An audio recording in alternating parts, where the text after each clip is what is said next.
Hi friends, we have a shloka here from Chanakya Niti, that is the poems written by Chanakya, the great minister Chanakya, who was the builder of that empire called Mauryan Empire. So we have come across this name earlier. We have seen that he was a very great minister, a very intelligent, crafty minister who dethroned the particular king and then who established a new kingdom that is called Maurya kingdom. So this gentleman, he has also written a book called Artha Shastra. So this poem is from his say smaller poems called Chanakya Niti Shataka, somewhat like Niti Shataka. So we'll read the shloka. I will explain the shloka. Then this shloka is about a successful person. How a successful person, he is not afraid of anything. He is prepared to take risk. He is prepared to take burden on himself, and he is prepared to say work in a very enthusiastic manner. Whatever is the given situation, whatever is the challenge. So he is a person who will rise to the challenge and take up the task. So let us read the shloka. Koti bharas samarthanam kim duram vyavasayinam ko videshas suvidyanam kah parah priyavadinam. So the poet here is asking, what is so heavy for a person who is capable? For a person who is very capable, what is so heavy?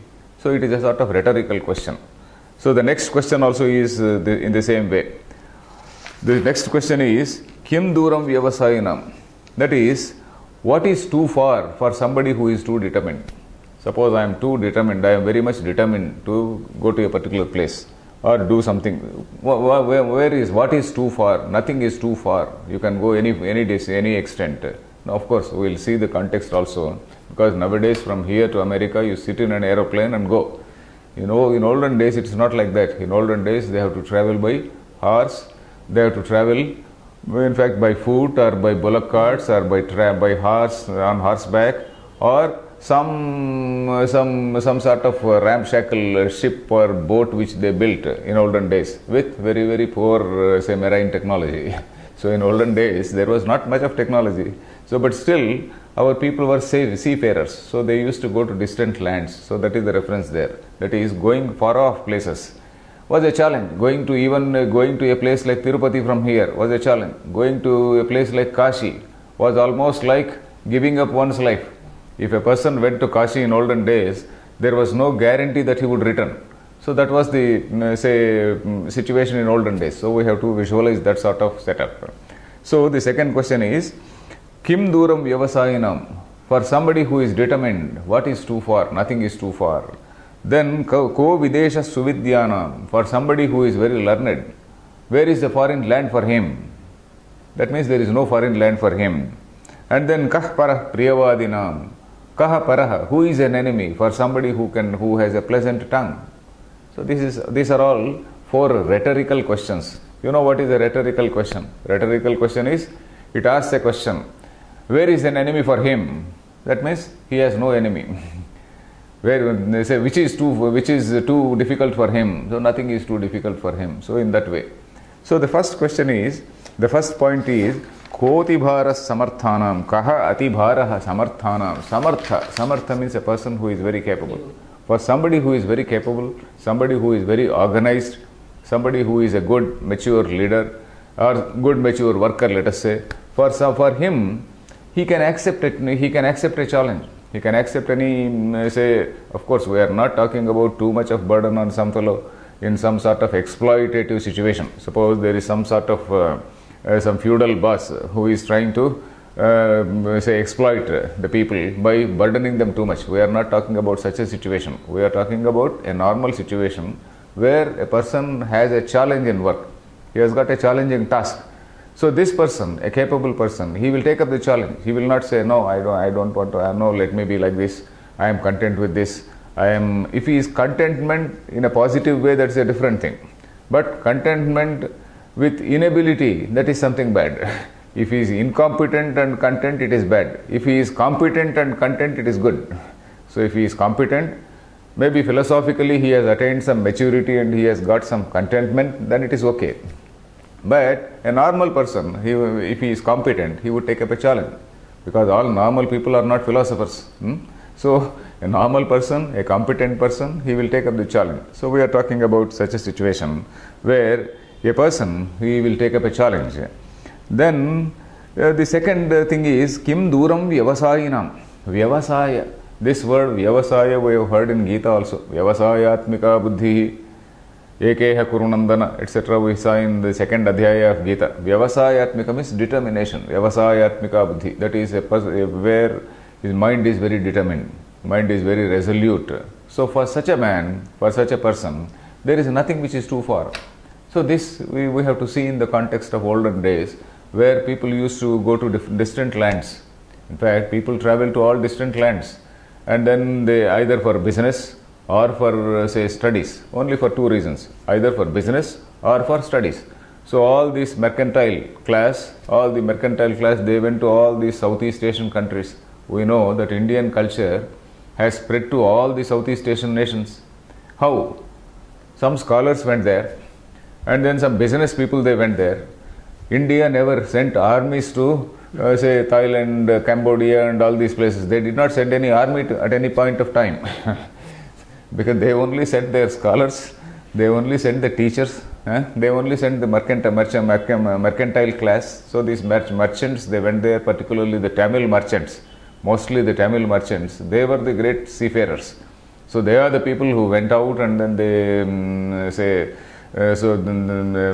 spread our culture there, Indian culture there. So that is the reason why places like Cambodia and Thailand and all these lands, there is a lot of Tamil. There is a lot of Tamil, Malayalam, etc. in those areas.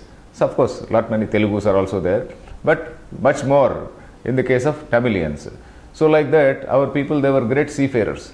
So that in that context only we have to see. For somebody who is so determined, nothing is too far, because our people, they traveled far and wide.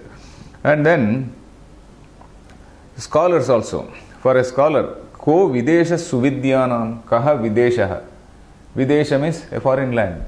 Suvidyanam, somebody who has got right education. For somebody who has the right education or right knowledge, there is no foreign land for him, because wherever he goes, he is honored. Wherever he goes, he is respected. Swagruhe pujyate murkhaha. We saw that shloka earlier.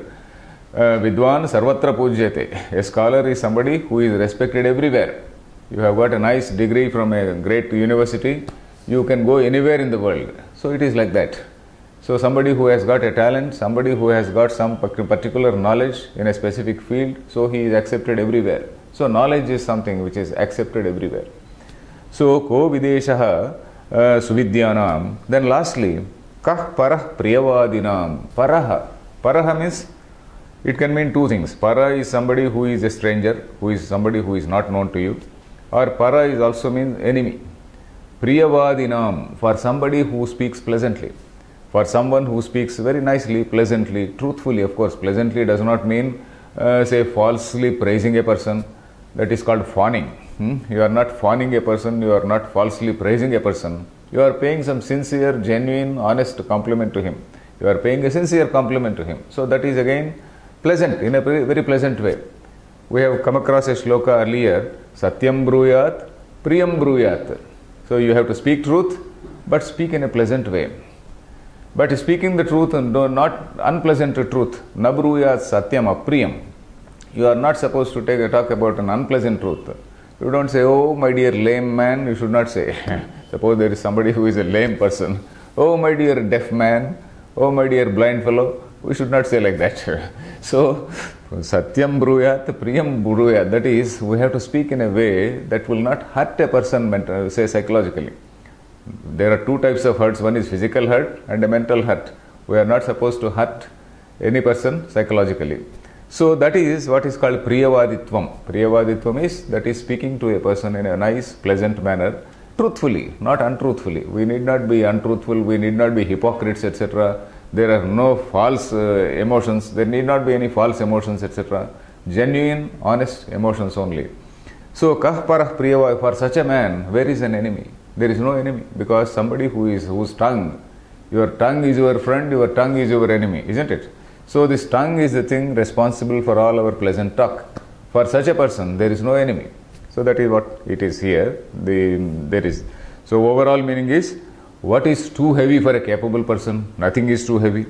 And what is too far for a determined person? Nothing is too far. And then which is a strange land for a scholar?